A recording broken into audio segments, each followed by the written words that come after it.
வணக்கம் மக்களே, நாம இந்த ஆரோக்கியமான பதிவில் வெந்தயத்தில் நிறைந்துள்ள மருத்துவன்மைகளை பற்றி நம்ம விளக்கமாக பார்க்க போகிறோங்க. வெந்தயத்தை நம்ம எந்தெந்த வடிவங்களில் பயன்படுத்தணும் அப்படின்ற அந்த முறையை தெரிஞ்சுக்குவோம். வெந்தய கீரையாக இருந்தாலுமே நீங்கள் அதை எடுத்துக்கொள்ளலாம்.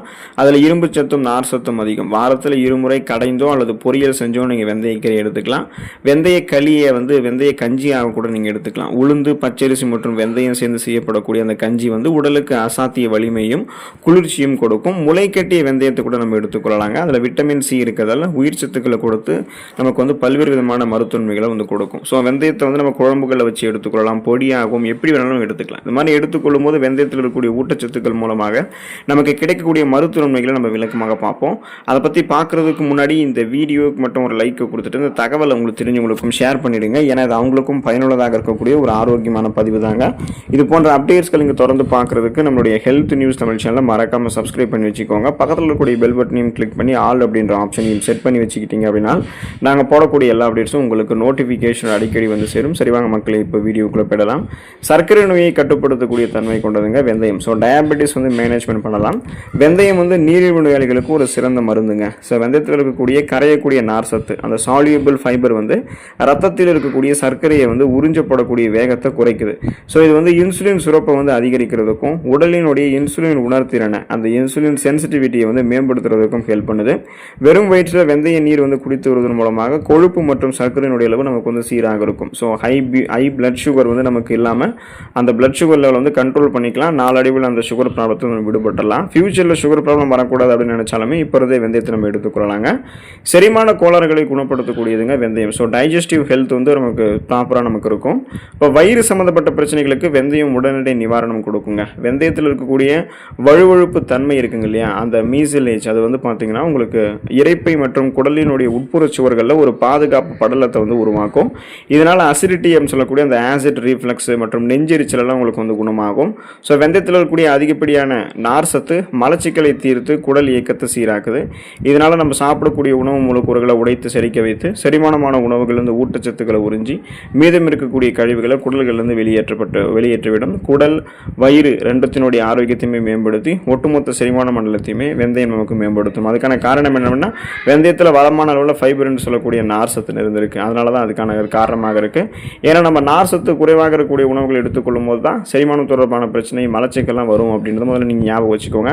அப்போ அந்த நார் சத்து பற்றாக்குறை நீக்கிட்டோம் அப்படின்னாலே செரிமான மண்டலம் நமக்கு வலுவாக இருக்கும். அதுக்கு தான் நம்ம வெந்தயம் எடுத்துக்கொள்ளணும். நம்முடைய உடல் எடையை எந்த விதமான பக்க விளைவுகளும் இல்லாமல் ஆரோக்கியமான முறையில் குறைக்கிறதுக்கு வெந்தயத்தை எடுத்துக்கலாங்க. ஸோ வெயிட் லாஸ் அப்படின்றது ப்ராப்பராக நமக்கு நடக்கணும் அப்படின்னா அதுக்கான டயட்டில் வெந்தயத்தை ஆட் பண்ணலாம்.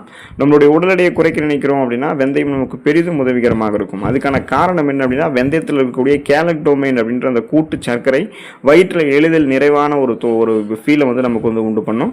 காலையில் வெந்தயத்தை மென்று சாப்பிடும் போதே அது பசியை கட்டுப்படுத்தி தேவையில்லாமல் அதிக உணவு உண்பதை தடுக்கிறதுக்கும் இதன் மூலம் இயற்கையான முறையில் உடல் எடையை குறைக்கிறதுக்குமே வெந்தயம் உதவிகரமாக இருக்கும். ஏன்னா இப்போ நம்மளுடைய உடல் எடையை நம்ம குறைக்கணும் அப்படின்னாலே அதிக கலோரிகள் நிறைந்திருக்கக்கூடிய உணவுகளை எல்லாம் நாம் எடுத்துக்கொள்ளக்கூடாது. நாம் எடுத்துக்கொள்ளக்கூடிய உணவுகள் குறைந்த கலோரிகள் இருக்கக்கூடிய உணவுகளாக இருக்கணும்.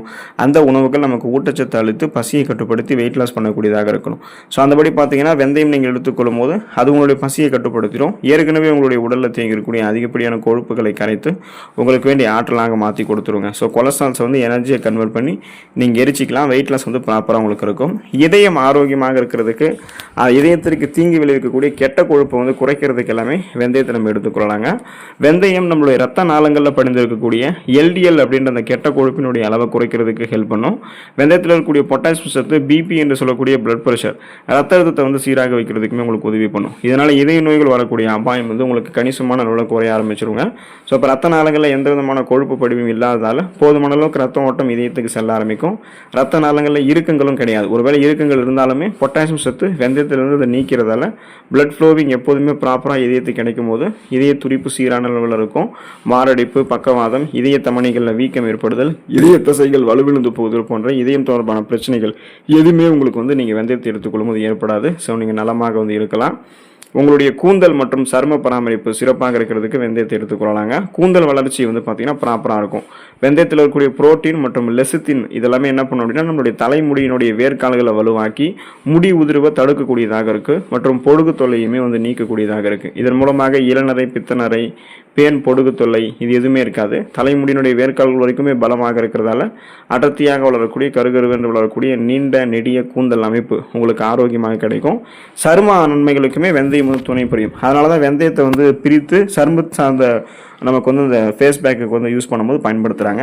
ஸோ வெந்தயத்தில் இருக்கக்கூடிய ஆன்டி ஆக்சிடென்ட்கள் வந்து முகப்பொருட்களை குறைத்து சருமத்திற்கு வந்து பொலிவை கொடுக்குதுங்க. நமக்கு வந்து சருமம் தொடர்பான பிரச்சனைகள் ஏற்படுதுன்னா நீர் சத்து நமக்கு வந்து குறைவாக சருமத்தில் இருக்குன்றது அர்த்தம். கோலஜன் உற்பத்தி அப்போ கரெக்டாக இருக்காது. இப்போ நம்ம வெந்தயத்தை எடுத்துக்கொள்ளும் அதில் இருக்கக்கூடிய ஆன்டி ஆக்சிடென்ட்கள் சருமத்தில் வந்து நமக்கு கோலஜன் உற்பத்தியை மேம்படுத்தும். ரத்த ஓட்டத்தை சருமத்தில் கொடுக்கறதால சுருக்கம் இல்லாத ஒரு சருமத்தை நமக்கு வெந்தயம் கொடுக்கும். இதனால் முகப்பொருட்கள், கண் கருவளையங்கள், கரும்புள்ளிகள், வயதான சுருங்கிய தோலமைப்பு, கோடுகள், கரைகள் கொண்ட மாசு முறைவடைந்த சருமம் எல்லாம் இல்லாமல் மின்னக்கூடிய பளபளப்பான மிருதுவான சருமத்தை வெந்தயம் நமக்கு வந்து கொடுக்கும். ஸோ அப்போ நமக்கு முகம் எப்போதுமே இளமையான ஒரு தோட்டத்தோடு இருக்கிறதுக்கு வெந்தயத்தை ஃபேஸ் மேக் மாதிரியும் பயன்படுத்தலாம்.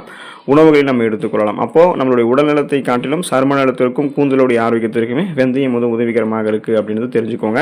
சிறுநீரக ஆரோக்கியம் மேம்படுவதற்கு நீங்கள் வெந்தயம் எடுத்துக்கலாங்க. ஸோ கிட்னி ஃபங்க்ஷன்ஸ் வந்து ப்ராப்பராக நமக்கு இருக்கும். சிறுநீரகங்களினுடைய செயல்பாட்டை சீராக வைக்கிறதுக்கு வெந்தயம் வந்து உதவிகரமாக இருக்குது. வெந்தயத்தில் இருக்கக்கூடிய ஆன்டி ஆக்சிடென்ட்கள் சிறுநீரகத்தினுடைய அந்த செல்களை வந்து சேதமடையாமல் பாதுகாக்குதுங்க. ஸோ சிறுநீரகத்தில் வந்து கல் உருவாகிறத, கிட்னி ஸ்டோன்ஸ் வந்து உருவாகிறதுக்கு முன்னாடி தடுக்கிறதுக்கு ஹெல்ப் பண்ணுது. குறிப்பாக கால்சியம் ஆக்சலேட் போன்ற உப்புகள் வந்து சிறுநீரகத்தில் படிவதை குறைத்து நச்சுக்களை வந்து சிறுநீர் வழியாக வெளியேற்றுவதற்கு வெந்தயம் நமக்கு வந்து உதவிகரமாக இருக்கும். அப்போது ஒட்டுமொத்த அந்த கழிவு நீக்க மண்டல வேலையுமே மிகச்சிறப்பாக நடக்கும். கழிவுகள் முறையான அளவில் வெளியேற்றப்படுவதற்கு வெந்தயம் நமக்கு வந்து துணை புரியுங்க. மூட்டு வலி மற்றும் வீக்கம் பிரச்சனைகள் வந்து விடுபட்டு உடல் எலும்புகளை பலம் பெற வைத்துக் கொள்வதற்கெல்லாமே வெந்தயத்தை நம்ம எடுத்துக்கொள்ளலாம். ஸோ ஆன்டி இன்ஃப்ளமேட்டரி ப்ராப்பர்ட்டிஸாக ஆர்த்ரைட்டிஸுக்கு வந்து எதிர்ப்பாக நமக்கு வந்து பார்த்தீங்கன்னா வெந்தயம் செயல்படும். இப்போ வயதான காலங்களில் அல்லது வாத கோளாறுகள் இருக்கக்கூடிய காலங்களில் மூட்டு வலி ஏதாவது உங்களுக்கு வருதுன்னா அந்த மூட்டு வலிக்கெல்லாம் வெந்தயம் வந்து ஒரு நல்ல மருந்தாக இருக்குங்க. வெந்தயத்தில் வந்து டயோஸ்டெனின் மற்றும் பல அலர்ச்சி எதிர்ப்பு ஆன்டி இன்ஃப்ளமேட்டரி கூட்டு பொருட்கள் எல்லாமே இருக்குது. ஸோ இது வந்து மூட்டுகளில் ஏற்படக்கூடிய வீக்கம், விரைப்புத்தன்மை மற்றும் ஆர்த்ரைட்டிஸ் அப்படின்ற அந்த கீழ்வாதம் போன்ற வலிகளை எல்லாம் கட்டுப்படுத்துறதுக்கு ஹெல்ப் பண்ணுது. வறுத்து பொடி செஞ்ச வெந்தயத்தை வெதுவெதுப்பான நீரில் கலந்து நீங்கள் குடிச்சிட்டு வரும்போது மூட்டு வலிகள் அப்படின்றது உங்களுக்கு வந்து இருக்காது. மூட்டு வலியெல்லாம் குறைய ஆரம்பிக்கும். ஆஸ்டியோபோரோசிஸ், எலும்பு மெலிவு நோய், மூட்டு வலி, எலும்புருக்கி, முடக்குவாதம், எலும்பு மஜ்ஜைகளில் ஏற்படக்கூடிய பிரச்சனை, மூட்டு அலர்ஜி போன்ற எந்த விதமான எலும்பு தொடர்பான பிரச்சனையுமே உங்களுக்கு இல்லாமல் உங்களை பராமரிக்கக்கூடியதாங்க வெந்தயம். அனிமியா என்று சொல்லக்கூடிய ரத்த சோகை நோய், அந்த நோயை வந்து உங்களுக்கு குணமாக்குறதுக்கு, மீண்டும் வராமல் தடுக்கிறதுக்கு வந்து பார்த்தீங்கன்னா வெந்தயத்தை நீங்கள் எடுத்துக்கொள்ளலாம். ஸோ அனிமியா அப்படின்னு அந்த ரத்த சோகையில் அவதிப்பட்டவர்களுக்கு வெந்தயம் வந்து ஒரு எளிய தீர்வாக இருக்கும். அதுக்கான காரணம் அப்படின்னா வெந்தயத்தில் வந்து இரும்பு சத்து, அந்த அயன் வந்து மிக அதிக அளவில் இருக்குங்க. தினமும் உணவுல வந்து நம்ம வெந்தயக்கீரையோ அல்லது வெந்தயத்தையோ சேர்த்து வரும்போது அது உடலில் வந்து ரெட் பிளட் செல்ஸ், ரத்த சிகப்பணுக்களுடைய உற்பத்தி அதிகரித்து ஹீமோகுளோபினுடைய அளவு வந்து அதிகரிக்கும். ஸோ உங்களுக்கு ஹீமோகுளோபினுடைய அளவு குறைஞ்சி போயிடுச்சு அப்படின்னா தான் ஆக்சிஜன் சப்ளை இல்லாதால மயக்கம், தலைவலி, குமட்டல், வாந்தி, உடல் சோர்வு, உடல் பலவீனம், உடல் கடுமையாக வலிக்கிறது, கவனமின்மை இந்த அறிகுறிகள்லாம் தென்படும். ஸோ இதை நீக்கணும்னா இரும்புச்சத்து பற்றாக்குறையை போக்கணும். அப்போ நீங்கள் வெந்தயத்தை வந்து எடுத்துக்கொள்ளும்போது இரும்புச்சத்து கிடைக்கும். உங்களுக்கு வந்து பார்த்தீங்கன்னா உங்களுடைய அந்த குறிப்பாக பார்த்தீங்க அப்படின்னா உங்களுக்கு அந்த ரத்த சோகை அப்படின்றது இருக்காது.